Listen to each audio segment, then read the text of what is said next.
Hey, hello, and how are you, everybody? Welcome to the playoffs. The Buffalo Bills 31-7 winners over the Denver Broncos in the AFC wildcard round here at Highmark Stadium. That's Matt Bove. I'm Dom Tibbetts. It was a really nice day for football. Yeah. And the Bills made it a little bit more enjoyable than it already was coming out with a win here. Matt, what are some of your takeaways? Well, not on the fifth play they didn't. Troy Franklin, who I wanted the Bills to draft, by the way, beats them over the top. It looked like there was some miscommunication between Taylor Rapp and Russell Douglas. But to the Bills' credit, they pitched a shutout after that. The defense was really good in this game, and I do feel like we should talk about them. We don't talk about the defense a ton, and usually when we do, we're talking about how they need to be better. What I like about this game defensively is that they didn't rely on the big takeaway or the big play. Yeah. They just were pretty solid. It literally came at the end of the game. Right? It waited like all the way. Nothing. Well, it didn't even count. The Oh, that's takeaway. right. It didn't even count. I keep Hamlin- forgetting that DeMar's Ham- was an incompletion. It was an incomplete pass. So it's not like they were sacking Bo Nix a ton. They did get after him a decent amount. I feel like the pressure rate is actually a bit higher than I thought it was from just watching the game. But they didn't get a takeaway, and they have at times relied on the takeaway. They did a pretty good job. Now, we knew going into the game the Broncos' run game was not going to be a threat, and I felt like the Broncos almost let the Bills, get in favorable situations by trying to run the ball, and it did not work. But overall, a nice day for the defense. That's a really good sign. It is going to get exponentially more difficult. So much tougher.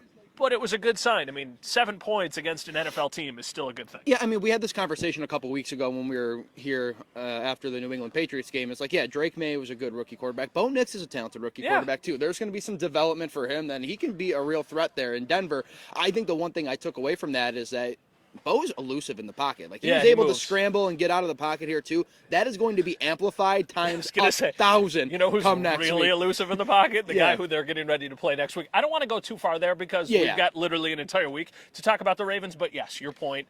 Bo Nix can move. I actually think Bo Nix is going to be a pretty good player. Live arm, can make some nice plays, did not get bailed out by some of his receivers. There were balls that, hit them in the helmet that they couldn't bring I saw in. Cortland Sutton let two go right through his hands. That should have been caught. Yeah. And then I want to say one last thing on the defense is that you and I were talking in the press box about this was a game where we felt like the defense needed to step up. There have been so many questions, time and time again. When can the defense maybe bail out the offense? They didn't need to necessarily bail out the offense. They just needed to show up, and they did.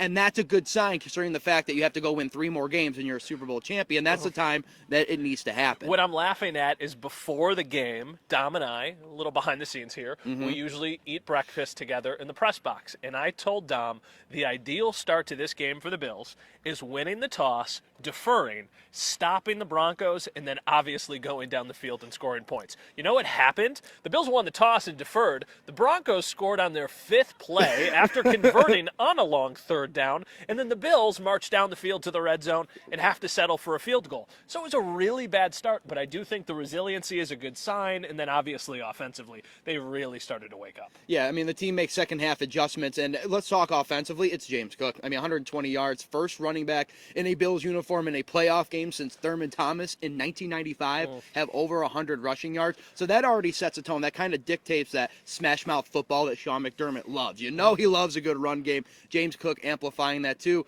And then there's the unsung heroes. Throwback to my segment there on leading the charge. Bang, bang, bang. Ty Johnson, Curtis Samuel, 2 big splash plays. The Ty Johnson catch was stupid. Obscene. That is ridiculous. How he elevated his shin and in his foot off of the ground to then slide on the ground and still make a play. And that whole play was wild, Matt, because it was 4th and 1. Yeah. Allen's out of the pocket.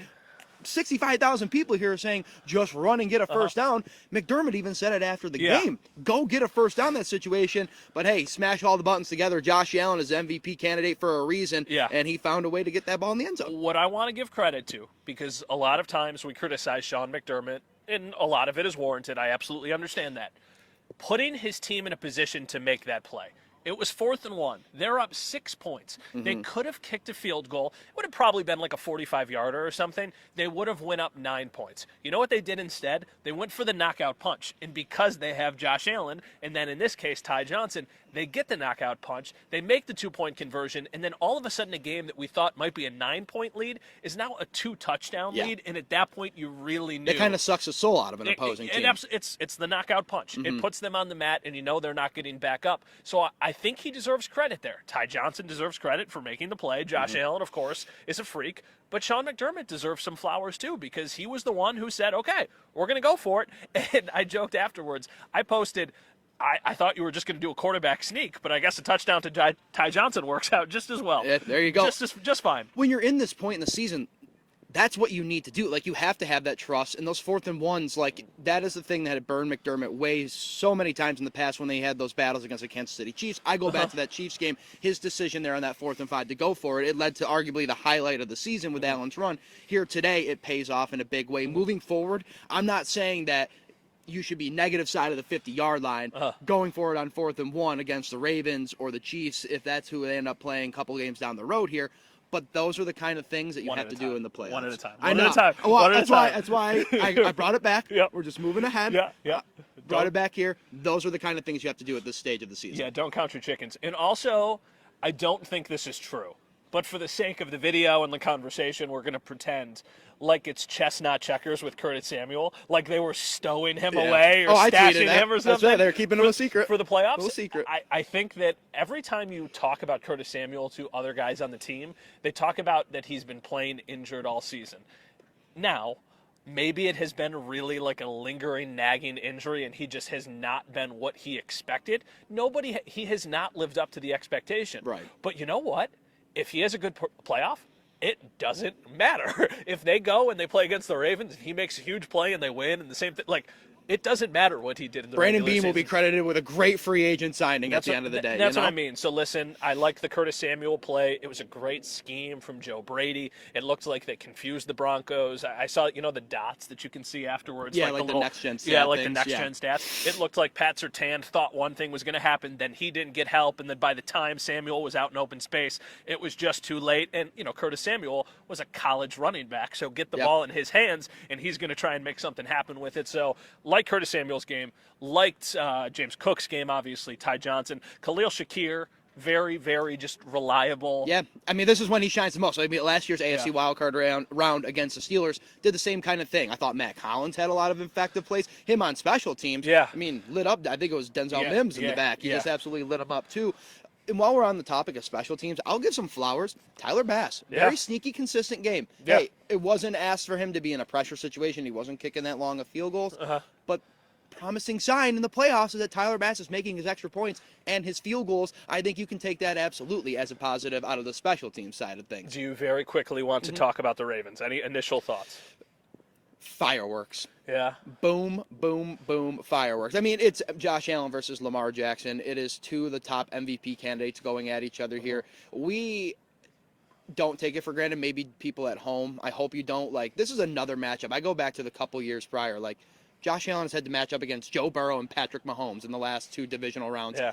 Now it's Lamar Jackson. Like, it's just must-watch TV, and that's going to be fun to watch. They've lost both of those, though. They have. So now you need to, I was trying to be positive. Rewrite the story here, right? You've lost at home in the divisional round the last 2 years. We always talked about, well, you want to play playoff games at home in Orchard Park. Well, now you have the chance to for a third straight year, and you need to somehow get a different result. If you want to be a glass half full person at this point in the week, when the Buffalo Bills played the Baltimore Ravens the last time, there were some major differences. Now, I think the Ravens' defense has gotten a lot better than it was back then. The Bills, in that game, did not have Taron Johnson, Terrell Bernard, Matt Milano, or Amari Cooper. So, offensively, and then Khalil gets hurt in that game. Khalil Shakir gets hurt. So, offensively and defensively, they're going to look different. The reasons to be scared are because of Lamar Jackson and Derrick Henry, and we know what the Bills have done against running backs this year. It has not been super effective, but they are slightly favored if you believe in betting odds, but it's also in Orchard Park. That changes things too. Right. So we got a lot of time to talk more specifically about that matchup, like 7 days. Yeah. We will have a leading the charge if you're watching this on Monday at 7 o'clock. 7. Is it 7 o'clock? 7 o'clock. On WKBW in Buffalo. We'll do another one on Thursday. We'll do more stuff digitally. We got a bunch coming your way. That's Dom Tibbetts. I am Matt Beauvais. 1 win down, 2 wins to go for a trip to the Super Bowl.